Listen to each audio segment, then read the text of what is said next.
नमस्ते. आज एज्युटेक प्रवीण एनके या यूट्यूब चॅनलमध्ये आपणा सर्वांचं पुन्हा एकदा सहर्ष स्वागत. आजच्या या व्हिडिओमध्ये आपण YCMOU या विद्यापीठाअंतर्गत MA शिक्षणशास्त्र या अभ्यासक्रमाशी संदर्भित स्वाध्याय लेखन सत्र क्रमांक 2 यजु 527 अनुदेशन प्रणाली अभिकल्प या विषयाशी संदर्भात असलेले यजु 527 म्हणजेच अनुदेशन प्रणाली अभिकल्प याच्याशी संदर्भात असलेली प्रश्न उत्तरे जी स्वाध्याय लेखनासाठी 2021-22च्या बॅचसाठी आहे ती आपण आज बघणार आहोत. चला तर बघूया. प्रश्न क्रमांक 1 अनुदेशन प्रणाली अभिकल्प. पहिला प्रश्न असा आहे, प्रणाली मार्गाची तत्त्वे स्पष्ट करा. याबद्दलचा देखील मी एक व्हिडिओ टाकलेला आहे, प्रणाली मार्गाची तत्त्वे.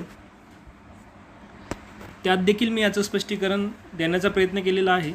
तर आता आपण प्रणाली मार्गाची तत्त्वे कोणती आहेत याबाबतची माहिती घेणार आहोत. प्रथमतः तुम्हाला यासाठी प्रस्तावना करणे गरजेचे आहे. त्यामध्ये तुम्ही प्रणाली म्हणजे काय, प्रणालीची व्याख्या तुम्ही त्यामध्ये करू शकता. प्रणाली ही एक संबोधात्मक संरचना आहे.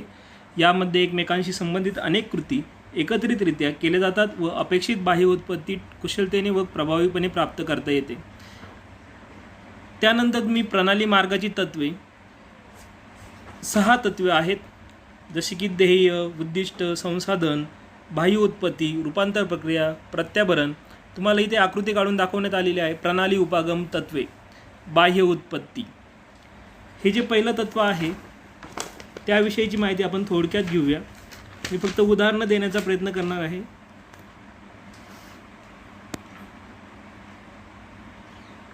प्रत्येक प्रणालीला बाह्य उत्पत्ती अपेक्षित असते. ध्येय किंवा उद्दिष्ट ही पण अपेक्षित बाह्य उत्पत्तीच असते. उदाहरणार्थ, चांगल्या दर्जाचे जर कापड तयार होणे आवश्यक असेल तर कापड मिलचे उद्दिष्ट त्यासाठी ठरलेलं असतं की चांगल्या दर्जाचं कापड तयार होणे. ही बाह्य उत्पत्ती आहे कापड मिलसाठी. संपूर्ण प्रणाली ध्येय साध्य करण्यासाठी प्रयत्न करत असतात. तर त्याच्या संदर्भात उदाहरण द्यायचं झालं तर मानवी शरीर ही एक प्रणाली आहे व त्यामधील श्वसन संस्था, रक्ताभिसरण संस्था, चेतासंस्था, पचन संस्था या सर्व उपभागाचे ध्येय म्हणजेच जीव जगविणे हे असते. प्रणालीतील प्रत्येक उपप्रणालीचे घटक व ध्येय असतात. याच्याशी संदर्भात उदाहरणं मानवी शरीर प्रणालीतील श्वसन संस्था, रक्ताभिसरण संस्था, चेतन संस्था, पचन संस्था या विविध उपप्रणाली. तर रक्ताभिसरण संस्थेमध्ये हृदय, रोहिणी, नीला, रक्तकोशिका असे विविध घटक असतात व त्याचे देखील ध्येय रक्त शुद्ध करणे हे असते. म्हणजे प्रत्येक प्रणालीमध्ये असलेल्या उपप्रणालींचे देखील घटक व ध्येय असतात. 3 नंबरचा जो पॉईंट आहे तो आहे अंतर्भरण. याचं उदाहरण कापड मिलमध्ये अंतर्भरणामध्ये कापसाची प्रत पाहिली जाते. त्यानंतर 4 नंबरचा पॉईंट प्रक्रिया. कापसापासून कापड तयार होईपर्यंत मिलमध्ये कापसावर विविध अशा प्रक्रिया केल्या जातात. हे उदाहरण आहे, तुम्ही त्याची माहिती लिहिणं गरजेचं आहे अगोदर. जसं की प्रक्रिया म्हणजे प्रत्येक प्रणालीत प्रक्रिया ही चालू असते. या प्रक्रियेमुळे अंतर्भरणाचे बाह्य उत्पत्तीत रूपांतर होत असते आणि बाह्य उत्पत्तीची माहिती मी सांगितलेलीच आहे. त्याचं उदाहरण पण सांगितलं होतं. चांगल्या दर्जाचे कापड तयार होणे हेच संपूर्ण कापड मिलचे उद्दिष्ट असते. शेवटचा मुद्दा आहे प्रत्याभरण. प्रणालीतील विविध जे घटक असतात त्या घटकांमार्फत आपल्याला प्रत्याभरण मिळते. थोडक्यात या प्रत्याभरणामुळे प्रक्रिया बरोबर चालू आहे किंवा नाही हे कळण्यास आपल्याला मदत होत असते. उदाहरणार्थ, मिलमध्ये तयार होणारे कापड चांगले दर्जाचे होते की नाही याचे प्रत्याभरण सतत मिलमधील विविध घटकांमार्फत मिळत असते. अशा प्रकारे तुम्ही देखील तुमच्या संदर्भात असलेली उदाहरणं यासाठी प्रणाली मार्गाची तत्त्वे स्पष्ट करताना देऊ शकतात. आणि शेवटी तुम्हाला याचा समारोप लिहायचा आहे. जसं की परस्पर संबंध हे प्रणालीचे एक वैशिष्ट्य आहे. प्रणाली उपप्रणाली यांना स्वतःचे उद्देश असतात, ज्यांना आपण विविध प्रकारे साध्य, ध्येय, उद्दिष्ट, प्राप्त उद्दिष्टे असे म्हणत असतो. आता आपण प्रश्न क्रमांक 2 कडे वळूया. प्रश्न क्रमांक 2 आहे, शिक्षण, अनुदेशन व प्रशिक्षण यातील फरक स्पष्ट करा. शिक्षण, अनुदेशन व प्रशिक्षण यातील फरक स्पष्ट करा. मग फरक स्पष्ट करण्यासाठी तुम्ही प्रथमतः त्याची प्रस्तावना करणं गरजेचं आहे. प्रस्तावना केल्यानंतर तुम्हाला अशा प्रकारे शिक्षण, अनुदेशन व प्रशिक्षण यातील फरक हा मुद्दा स्पष्ट करायचा आहे. त्यासाठी कॉलम्स करणे गरजेचे आहे. जसे की मी इथे केलेले दिसत आहेत अनुक्रमांक, मुद्दे, शिक्षण, अनुदेशन आणि प्रशिक्षण. मग अनुक्रमांक, मुद्दे, शिक्षण, अनुदेशन, प्रशिक्षण असे कॉलम केल्यानंतर तुम्ही विविध मुद्दे त्याबाबत टाकू शकतात. पहिला मुद्दा जो आहे तो आहे व्याख्या. व्यक्तीच्या व्यक्तिमत्त्वाचा सर्वांगीण विकास करणे हे शिक्षणाचे ध्येय असतं. शिक्षणाच्यामध्ये लिहू शकता. अनुदेशन, ध्येय प्रेरित व पूर्वनियोजित अध्यापन प्रक्रिया म्हणजे अनुदेशन होय.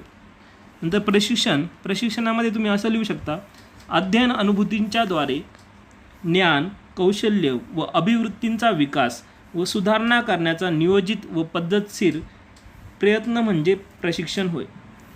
आता आपण 2 नंबरचा मुद्दा घेऊया, आवश्यकता. संपूर्ण व्यक्तिमत्व विकासासाठी शिक्षण आवश्यक असते. अनुदेशनमध्ये ज्ञान व माहितीच्या संक्रमणासाठी याची आवश्यकता असते. प्रशिक्षणात व्यक्ती किंवा प्राण्याच्या वर्तनाला विशिष्ट आकार देण्यासाठी प्रशिक्षण आवश्यक असते. 3 नंबरचा पॉईंट आहे महत्त्व. शिक्षणाचं महत्त्व. साध्य महत्त्वाचे असते. अनुदेशनात साधन महत्त्वाचे असते. प्रशिक्षणात साध्य व साधन दोन्ही देखील महत्त्वाचे आहेत. 4 नंबरचा पॉईंट, प्रक्रियेची निर्मिती कशी आहे. शिक्षणात नैसर्गिक व स्वयंस्फूर्त अशी ही प्रक्रिया असते. अनुदेशन मानवनिर्मित प्रक्रिया आहे.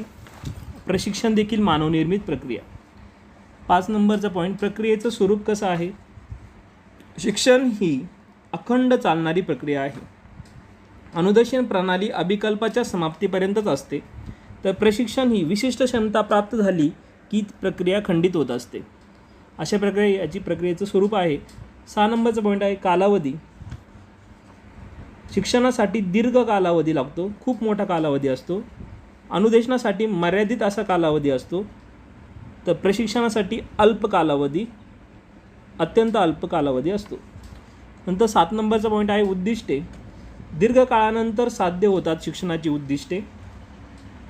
अनुदेशन तुलनेने खूप कमी कालावधीत साध्य होतात अनुदेशनाची उद्दिष्टे, आणि प्रशिक्षण अल्प काळात साध्य होतात. त्यानंतर 8 नंबरचा पॉईंट आहे परिणाम. शिक्षणामध्ये परिणाम हा उशिराने जाणवतो. अनुदेशन शिक्षणाच्या तुलनेत लवकर परिणाम त्यामध्ये जाणवतो, आणि प्रशिक्षण अधिक लवकर परिणाम जाणवतो. 9 नंबरचा पॉईंट आहे संबंध. तर शिक्षणाचा संबंध कशाशी आहे, तर बोधात्मक, भावात्मक व क्रियात्मक क्षेत्रांशी शिक्षणाचा संबंध येतो. अनुदेशनाचा संबंध कशाशी आहे, बोधात्मक, क्रियात्मक भागाशी जास्त संबंध येतो. जास्त संबंध बोधात्मक व क्रियात्मक भागांशी येतो. त्यानंतर प्रशिक्षण जास्तीत जास्त क्रियात्मक क्षेत्राशी याचा संबंध येत असतो प्रशिक्षणाचा. पुढचा पॉईंट आहे अध्ययनकर्ता. अध्ययनकर्त्याच्या उच्च प्रकारच्या बुद्धिमत्तेशी शिक्षण संबंधित आहे. अध्ययनकर्त्याच्या उच्च प्रतीच्या बुद्धिमत्ता. अनुदेशन अध्ययनकर्त्याच्या बुद्धिमत्तेशी संबंध येतो, आणि प्रशिक्षण अध्ययनकर्त्याच्या बुद्धिमत्तेशी संबंध येत नाही. नंतर 11 नंबरचा पॉईंट आहे अध्यापन. अध्यापनाचा उच्च दर्जाचा प्रकार शिक्षणासाठी आवश्यक आहे. अध्यापनाचा एक चांगला दर्जेदार प्रकार अनुदेशनासाठी आवश्यक आहे, व अध्यापनाचा निकृष्ट दर्जाचा प्रकार जरी असेल तरी प्रशिक्षण होऊ शकतं. नंतर यांत्रिकता. शिक्षणात अत्यल्प प्रमाणात यांत्रिकता असते. अनुदेशनामध्ये थोडीच असते, आणि प्रशिक्षणामध्ये जास्त यांत्रिकता दिसून येते. व्याप्ती. शिक्षण हे व्यापक व सर्वसमावेशक आहे. अनुदेशन एखादे उद्दिष्ट किंवा घटकापुरती त्याची मर्यादा असते, आणि प्रशिक्षण हे मर्यादित घटकापुरतं असतं. अशा प्रकारे आपण शिक्षण, अनुदेशन व प्रशिक्षण यांचा फरक या विविध मुद्द्यांच्या सहाय्याने इथे आपण बघितलेला आहे.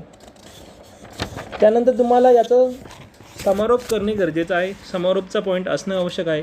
शिक्षणाचा संबंध व्यक्तीच्या सर्वांगीण विकासाशी येतो, तर अनुदेशनाचा संबंध अंतिम शैक्षणिक ध्येय साधनांच्या विकास करण्यासाठी येतो. प्रशिक्षण हे विद्यार्थ्यांना किंवा ज्यांना कोणाला अडचणी झाल्या असतील, कोणत्याही समस्येमध्ये अडचण निर्माण झाली असेल ते सोडवण्यासाठी प्रशिक्षणाचा वापर केला जातो. अशा प्रकारे आपण त्याचा समारोप करू शकतो. प्रश्न क्रमांक 3, अध्ययन उपपत्ती म्हणजे काय ते सांगून वर्तनवादी उपपत्ती आणि बोधात्मक उपपत्ती यातील फरक स्पष्ट करा. आता अध्ययन उपपत्ती म्हणजे काय, तुम्ही प्रथमतः प्रस्तावना लिहिणं गरजेचं आहे. प्रस्तावना तुम्ही लिहू शकता. अध्ययन अध्यापन प्रक्रिया याच्यावरती आधारित तुमची प्रस्तावना असणं गरजेचं आहे.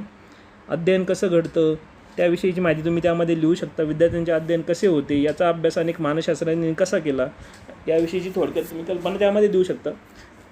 त्यानंतर अध्ययन उपपत्तीचा जो अर्थ आहे तो आपण बघूया. अध्ययन का केले जाते, अध्ययन प्रक्रिया कशी चालते, अध्ययनात कोणकोणते घटक येतात, त्यांचे परस्पर संबंध कसे असतात, व्यक्तीकडून अध्ययन कसे होते, या विविध गोष्टींचे स्पष्टीकरण करणाऱ्या विधानांचा समुच्चय म्हणजेच अध्ययन उपपत्ती होय. आता आपण वर्तनवादी उपपत्ती व बोधात्मक उपपत्ती यातील फरक स्पष्ट करूया. त्यामध्ये मी येथे 6 पॉईंट केलेले आहेत. पहिलं आहे महत्त्व. वर्तनवादी उपपत्तीमध्ये चेतकाच्या महत्त्वावर भर दिलं जातं, तर बोधात्मक उपपत्तीमध्ये अध्ययन प्रक्रिया महत्त्वाची असते. नंतर 2 नंबरचा पॉईंट आहे अध्ययन. चेतक व प्रतिसाद यांच्यातील संबंधामुळे अध्ययन घडते असं वर्तनवादी उपपत्ती मानते, तर बोधात्मक उपपत्ती व्यक्तीजवळ अध्ययनासाठी जन्मजात अशा रचना व्यवस्था असते असं ती सांगते. मन. वर्तनवादी उपपत्ती यांच्या म्हणण्याप्रमाणे मन अस्तित्वात नसते. बोधात्मक उपपत्ती यांच्या म्हणण्याप्रमाणे मन अस्तित्वात असते. आता उपयोग. 4 नंबरचा पॉईंट आहे उपयोग म्हणजेच वापर. प्रबलीकरणाचा वापर वर्तनवादी उपपत्ती करते, तर बोधात्मक उपपत्ती जीवनात येणारी माहिती व परिस्थिती कशी हाताळायची याची युक्ती शिकवित येते, आपल्याला शिकवता येते त्यामध्ये.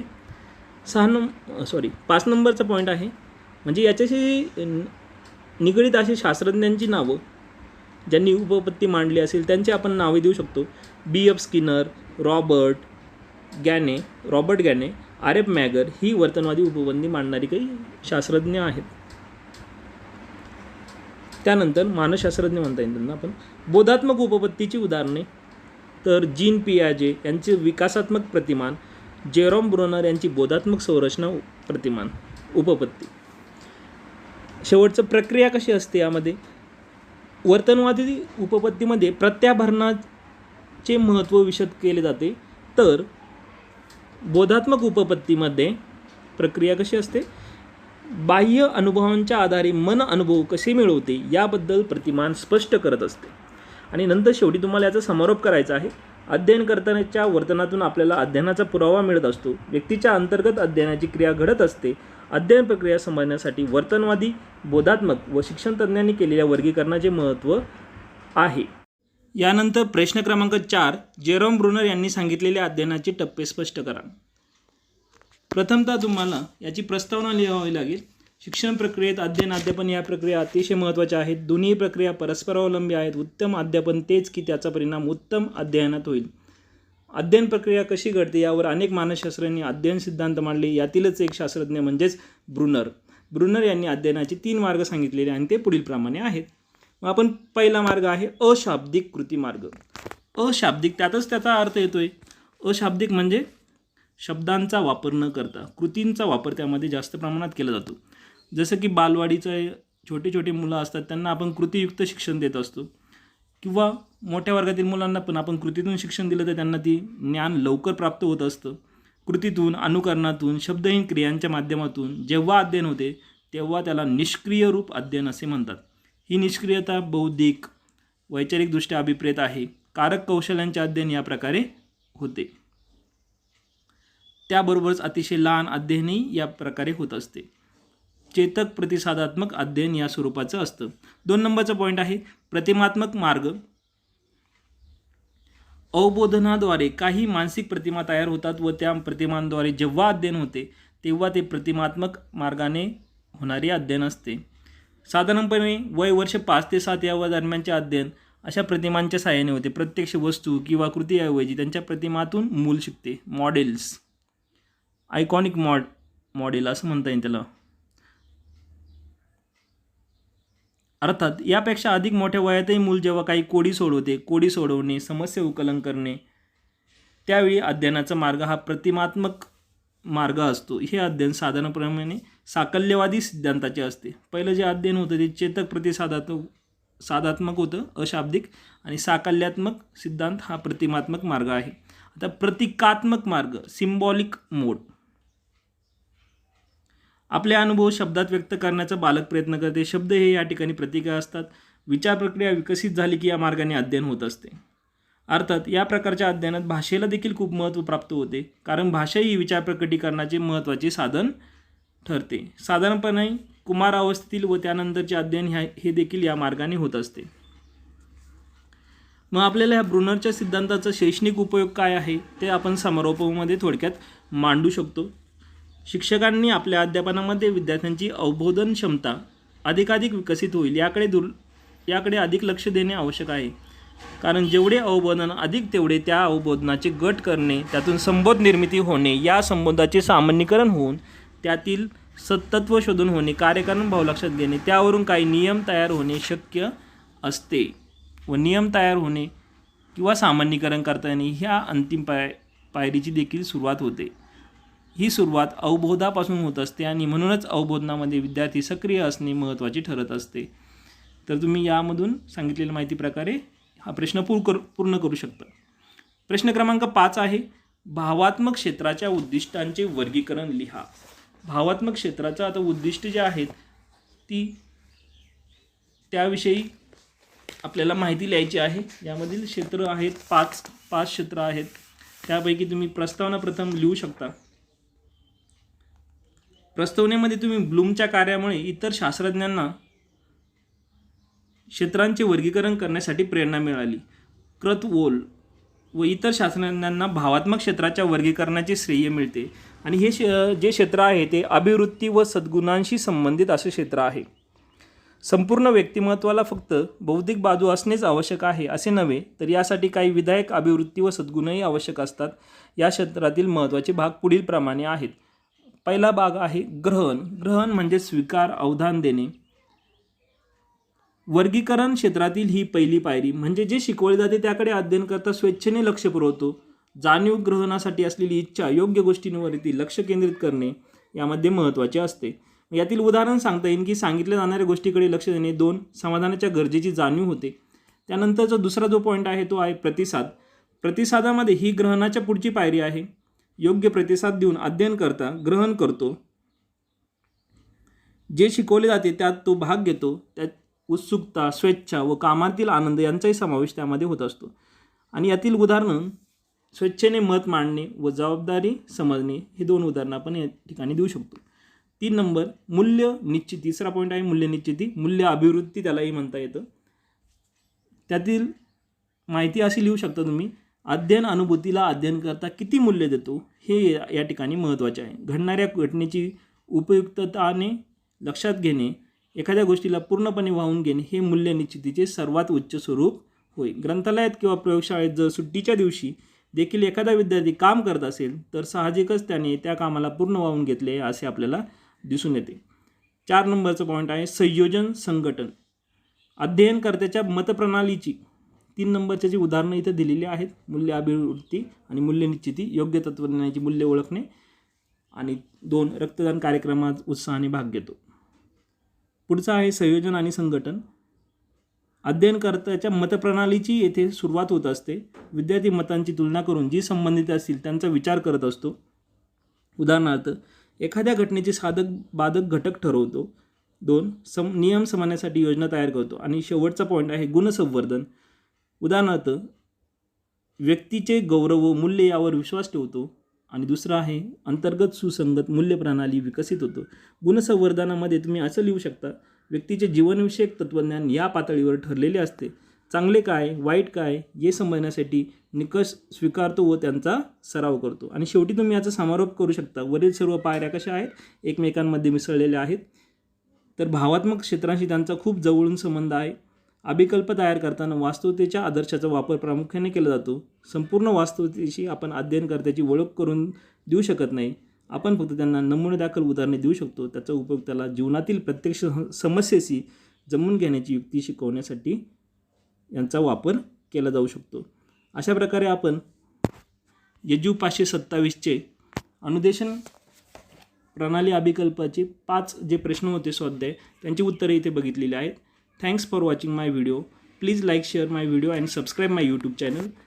जर आपणास अशाच प्रकारचे नवीन व्हिडिओ बघायचे असतील तर कृपया माझ्या चॅनलला सबस्क्राईब करायला विसरू नका. पुन्हा एकदा आपणा सर्वांचे खूप खूप आभार.